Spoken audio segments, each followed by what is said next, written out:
पवन जायसवाल क्या है, मुझे हाफ पैंट से लेके फुल पैंट तक लोग देखे हैं। वो मेरे इतिहास भूगोल को नहीं जानते। वो केवल हमारे पिताजी की चर्चा कर रहे थे कि पिताजी शिक्षक थे। उनको ये पता नहीं है कि पवन जायसवाल के खानदान की जमाबंदी 2200 बीघा की जमाबंदी हमारी रही है। 1100 बीघा का तो मेरा केवल अपने खानदान का बंटवारा हुआ। 1100 बीघा का बंटवारा हमारे खानदान का हुआ था। हमारे चचेरे भाई खड़े हैं, पप्पू भैया। तो कोई जरूरी है कि जो किसी भी पार्टी का प्रवक्ता होगा उसको मेरा इतिहास भूगोल मालूम होगा। उनको मालूम है कि जब राज्य में 2-4-10 जगह हाथी होगा, उस समय हमारे खानदान में हाथी रहता था। वो आज भी उसके सिक्कर और कड़ी जो होता है ना, आज भी है। हम क्या थे? हाँ जरूर, पहले के ज़माने में धनी मनी लोगों से लोग कट के रहते थे, और पवन जायसवाल ने वो फिजा बनाया कि गांव का मल्लिक भी आज पवन जायसवाल के हाथ से सम्मानित होता है। इससे बड़ी बात कुछ नहीं हो सकती है। यही तो हमारी खूबसूरती है, यही तो हमको विरासत में मिला, हमारे पूर्वजों ने दिया। हमारे दरवाजे पर चप्पल निकाल के किसी को जाने की ज़रूरत नहीं पड़ती थी पहले भी, और आज भी उसी खानदान से हम आते हैं। हमारे दादा ने, हमारे पूर्वजों ने जो किया, हमारे पिताजी तो शिक्षक रहे हैं, तो हमारे पिताजी के जनरेशन से वो जानते होंगे हमको। हमारे पुराने जनरेशन को नहीं जानते हैं, इसलिए उन प्रवक्ता जी के बारे में कोई जवाब देने की ज़रूरत नहीं है। उनको हमारी इतिहास भूगोल की जानकारी ठीक से लेनी पड़ेगी, तब उनको पता चलेगा कि पवन जायसवाल के खानदान में क्या था पहले, क्या नहीं था।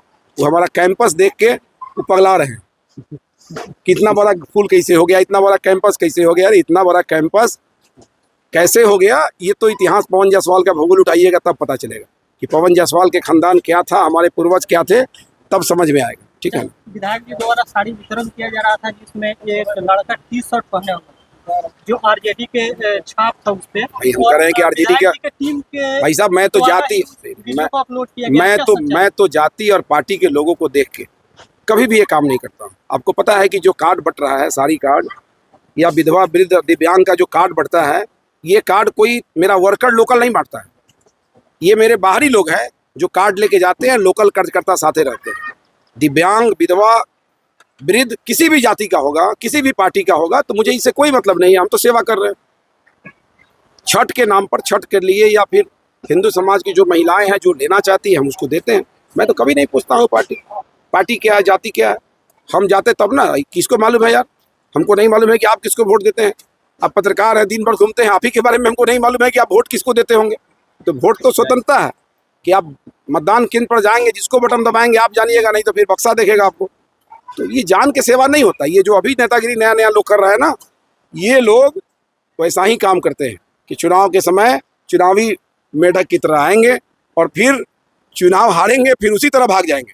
फिर इनसे किसी को भेंट होने वाला नहीं है। पवन जायसवाल चुनाव हारा भी है, चुनाव जीता भी है। हम कभी क्षेत्र छोड़ के भागे नहीं हैं, और राजनीति के अलावा हम दूसरा कोई काम नहीं करते हैं। हमारे जो मतदाता हैं इस बात को जानते हैं।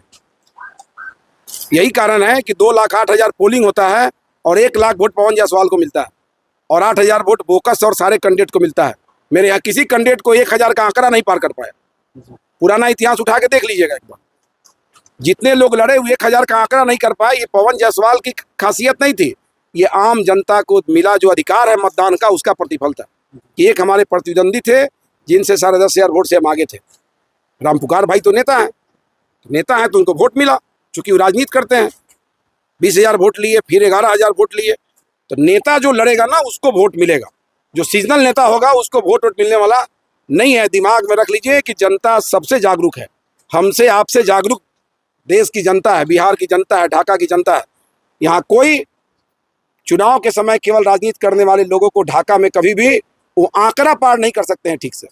कितना वोट मिलेगा ये जनता को तय करना है। इसलिए हम तो सीधा जनता से संवाद करते हैं। आप कभी नहीं सुनते होंगे साड़ी बांटते हैं, भाजपा की बात हम नहीं करते हैं। मैं सीधा साड़ी बांटता हूँ, किसी मंच से आप देख लीजिए। आज मंत्री आए चले गए हमारे, मैंने भाषण लास्ट में दिया, और मैंने चुनाव पर चर्चा नहीं किया। मैंने कोई नहीं कहा कि आप हमको वोट दीजिए। मुझे मालूम है कि मेरा 5 साल का किया हुआ जो मेहनत है उसी का प्रतिफल है कि जब भी चुनाव लड़ते हैं तो मेरा 20,000 वोट बढ़ जाता है।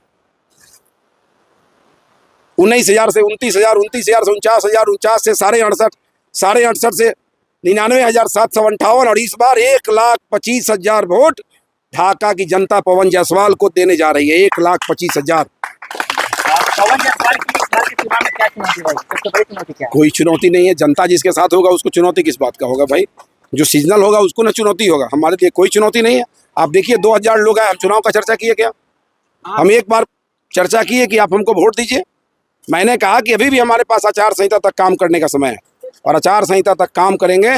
और जिस दिन आचार संहिता समाप्त होगा, शुरू हो जाएगा, उस दिन पवन जायसवाल चलेगा क्षेत्र में, तो माइक पकड़ेगा तो गांव गांव काम का इतिहास भूगोल बताएंगे कि 750 करोड़ 7.5 अरब का काम ढाका घोड़ासान में कैसे हुआ, कैसे फुलवरिया घाट चालू हुआ, कैसे जमुआ घाट चालू हुआ, कैसे मधु छपरा के पास पुल बना और कैसे बलुआ गुआ और में टेंडर हो गया और काम शुरू होने जा रहा है।